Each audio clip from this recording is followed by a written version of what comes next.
C'est suivre ses envies, être rebelle. Alors accompagnons tous ensemble cette jeune génération pleine de ressources à être de vrais rebelles. Bonjour. Alors, moi je suis la Benjamine d'une fratrie de 4 filles. Mes parents ils sont arrivés du Sénégal à la fin des années 70 et entre ma grande sœur aînée et moi, il y a presque 15 ans de différence. Du coup, il y a eu du temps. Ce qui fait que, pour mes parents, je suis un peu la petite rebelle de la famille. Mes sœurs ont fait de grandes études. Et pour eux, la rébellion, c'était parce que quand j'ai fait mon bac, j'ai choisi de faire un bac économique à la place d'un bac scientifique. Et mon père m'a dit, bah, ça va pas en fait. Donc il m'a boudé pendant une semaine pour ça. Tout ça pour vous dire que l'éducation a toujours été très importante pour mes parents. J'étais bonne élève, mes sœurs avaient déjà ouvert la voie et j'ai juste suivi. J'ai fait une prépa et j'ai intégré l'ESCP. Et quand je suis arrivée, j'ai découvert un tout nouveau monde. Je me souviens de la première journée d'intégration, nous étions une promo de 380 élèves, dont moins de 10 qui étaient issus de la diversité. J'étais frappée par le fait que ces grandes écoles n'étaient pas représentatives des visages de la société française. Et ça m'a réveillée. Ça m'a réveillée parce que ce manque de diversité dans ces instances qui forment les dirigeants de demain allait forcément se répercuter dans les entreprises. C'est alors qu'à ma petite échelle, je me suis dit que j'allais m'engager chez Article 1. Enfin, pardon, oui, chez Article 1, c'est pas Fratelli, c'était Fratelli à l'époque. Chez Article 1, j'avais à peine 22 ans, mais je me sentais capable de le faire, donc je l'ai fait. Et à la fin de mes études, en 2014, j'étais toujours mentor et j'ai décidé de commencer ma carrière à l'international. Et là, je stressais un peu. Parce que je me disais, comment je vais faire en étant au Rwanda, au Kenya, en Éthiopie, à mentorer des jeunes en France. Et puis surtout, c'était à l'époque où le télétravail n'était pas encore, on n'avait pas encore Zoom et tout ça. Donc, je stressais un peu. Mais j'étais vraiment étonnée de la manière dont mes mentorés et moi, on a pu tisser de vrais liens. Je les mentore et je les coach et je les accompagne avec avec un grand plaisir. Pardon, je suis désolée. Je suis un peu stressée, désolée. C'est la première fois que je fais ça, en fait.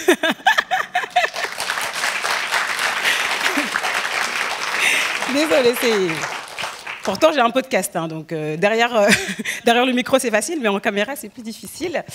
Donc moi, c'est un grand plaisir que j'ai d'accompagner, de coacher mes mentorés. Je suis avec une grande fierté leurs évolutions professionnelles qui sont de plus en plus ambitieuses. Mais surtout, moi, j'apprends énormément de mes mentorés. Je suis impressionnée par leur détermination, leur persévérance, leur envie de bousculer les codes pour prendre leur place dans cette société qui peine à les inclure. Il y a quelques semaines, je parlais avec Gilles, mon mentoré, qui me dit « Non mais Enger, tu ne te rends pas compte du chemin que tu as parcouru depuis ton burn-out ». Je lui ai dit « Non mais attends Gilles, c'est toi le mentor ou c'est moi la mentor là ?» Effectivement, il y a moins de 2 ans, j'ai connu une longue traversée du désert professionnel pendant laquelle j'ai perdu tous mes repères et je peinais à répondre à mes questions parce que la vraie question qui me taraudait, c'était celle de la réussite. J'avais fait une prépa, j'ai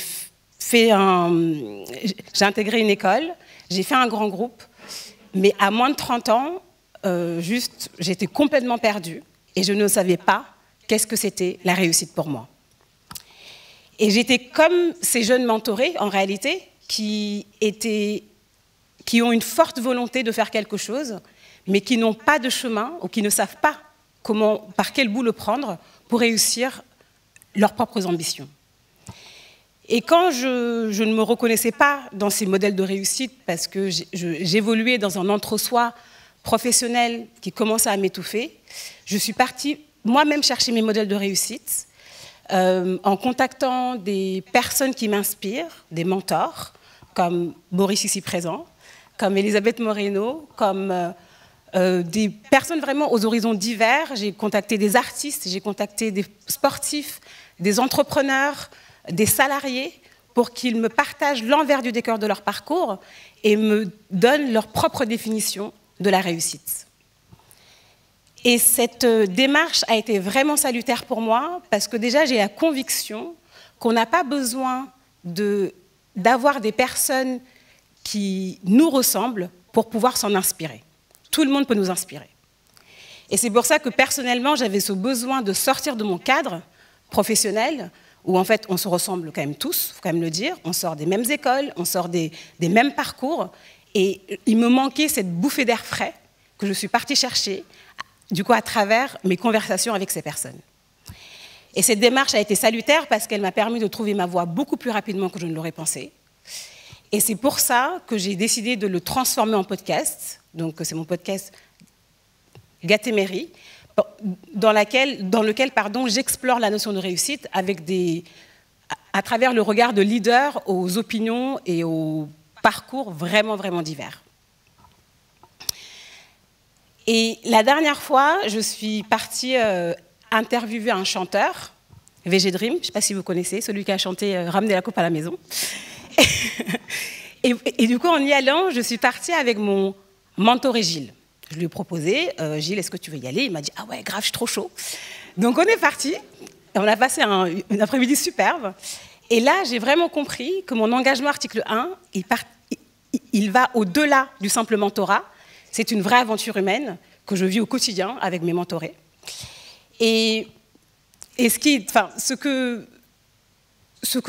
que j'apprends, en tout cas moi, de mes mentorés et de tous les parcours de réussite que j'ai pu côtoyer, c'est qu'il était important, au-delà de faire de grandes études, etc., c'est très important, et ça ouvre beaucoup, beaucoup de clés, j'en sais quelque chose, hein. C'est pas pour rien que c'était plus simple pour moi de faire beaucoup de choses, mais au-delà de ça, ce qui est important, c'est de définir sa propre réussite. Parce qu'aujourd'hui, si suivre ses envies, c'est être rebelle, comme le pensent mes parents, parce que c'est ce qu'ils pensaient, que comme j'avais fait un bac éco, comme je suis partie à l'étranger, j'étais un peu rebelle. Si c'est ça, être rebelle, si c'est suivre ses envies, être rebelle, alors accompagnons tous ensemble cette jeune génération pleine de ressources à être de vrais rebelles, à prendre le pouvoir sur leur avenir, à définir leur propre réussite pour concrétiser leurs ambitions les plus folles, car au fond, mes parents sont tout de même très fiers de moi. Merci beaucoup.